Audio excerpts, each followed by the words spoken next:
One of the issues at CJCJ that we think that we have to contribute to this whole discussion about drug policy reform is that traditionally we've raised issues that others have not wanted to talk about or have been ignored in the political discussion. So a lot of times maybe our points are not seen as useful to drug policy reform, but I think that they are when you look at the larger picture of drug abuse in the United States and what we've tried to do about it. Americans have extraordinary problems with both illicit and legal substances. And it's not so much the legal structure surrounding these substances as the fact that we have some societal attitudes toward alcohol and drugs that make them difficult to control here, more so than in other Western nations and many developing nations. So in the United States, we have levels of drunken driving, of alcohol-related violence, of drug distribution violence, of drug overdose death, and other manifestations, along with the criminal justice system response to this with a massive incarceration, massive arrest policies. I think something over 30 million Americans have been arrested for drugs over the last 2 decades, and some 5 million have been locked up for drugs. And we continue to have among the worst, well, not just among the worst by far, drug abuse problem, and among the worst. I think only Finland and Eastern Europe have worse alcohol problems than we have in terms of deaths and casualties and crime relating to these substances. So the policy's been a manifest failure, and one of my arguments is that our officials and our institutions are largely indifferent to the failure of the drug and alcohol systems in this country. That is, in many cases, it's better for them. I'm not arguing a conspiracy here, but it's better for them for a drug and alcohol abuse problem to continue at a high level than it is for us to actually do anything effective. And so you will see terrific attacks on countries like the Netherlands over rather superficial arguments about their marijuana coffee shops or their very effective community-based programs in treating long-term heroin addicts. And I think one of the reasons is not only are we indifferent to success, but we're actually somewhat uncomfortable with success in these areas. We continue to have the societal belief that people who abuse drugs and alcohol are sinners. They are sinning and they deserve punishment for what happens to them. Certain ones do.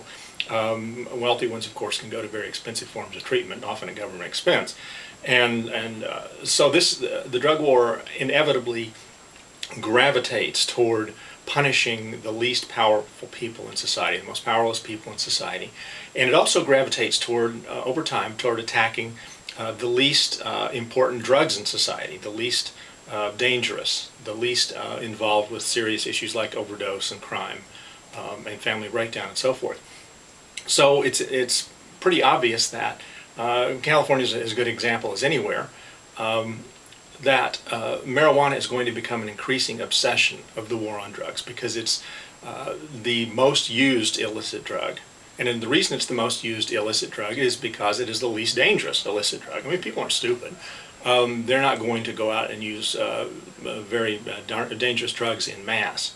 And so in order to function, the drug war has to become more and more obsessed with the least important drug, and very often with the least powerful populations in society that are then blamed and connected to the drug, from the Chinese and opium to Mexicans and marijuana and African Americans and cocaine and heroin and now young people.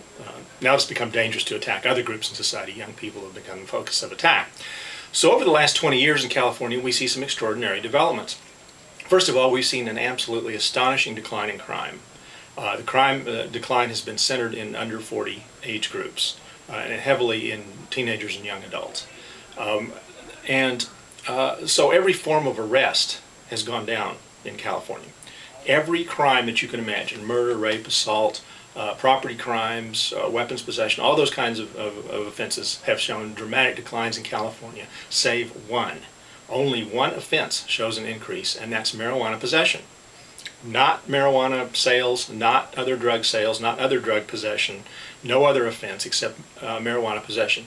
And it has increased over 100%. It's more than doubled in rate and nearly tripled in number of arrests over the last 20 years. So law enforcement in this state, and this is probably responding to a lot of other pressures, has become increasingly obsessed with simple marijuana possession, which of all the drug offenses there are is just about the least important to be focusing on.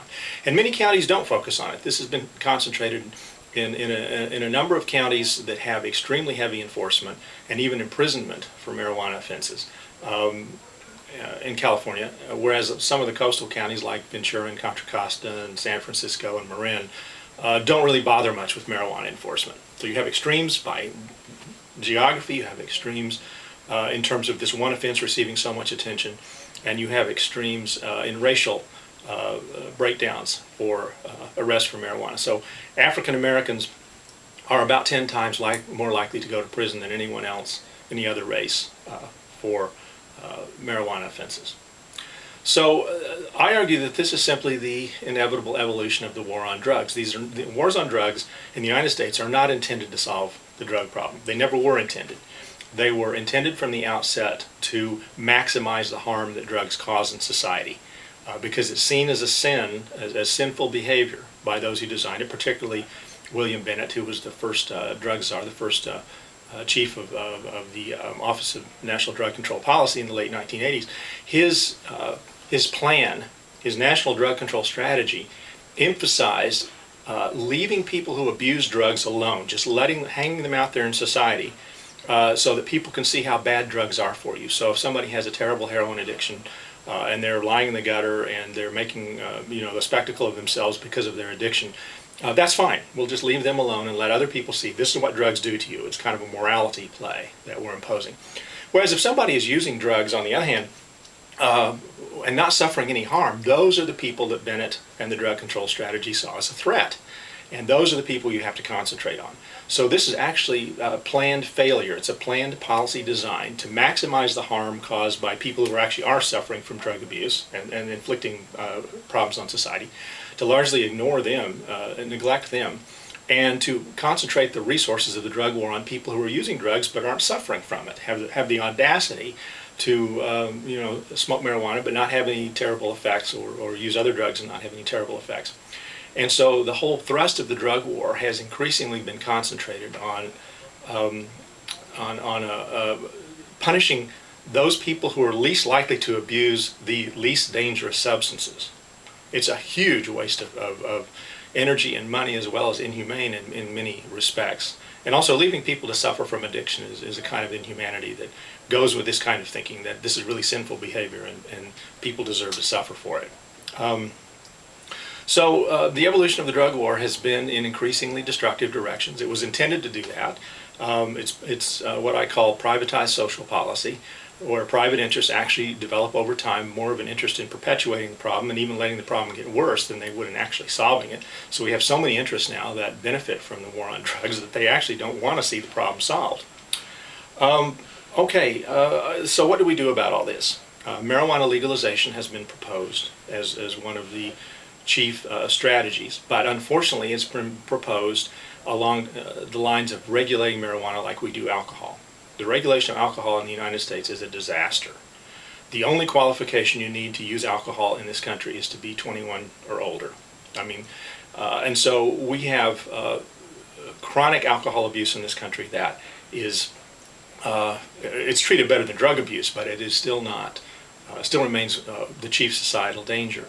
And one of the most startling statistics that we came up with in one of our studies that's been published in the Journal of Studies on Alcohol and Drugs is that adult use of alcohol represents the 6th leading cause of death for teenagers in the United States. Drunken driving caused by legal drinking adults is the sixth leading cause of death for teenagers, and the 9th leading cause of death for children under 12. And this is really an extraordinary statistic, and yet no one will talk about it because we don't know anything else we can do with alcohol. Americans are not willing to accept the tough standards that other countries have. And so the upshot of this is the alcohol regulation system is not a good one for marijuana. Marijuana, of course, is an entirely different drug than alcohol. It's not likely to cause the kind of problems that alcohol does, even if completely decriminalized or legalized.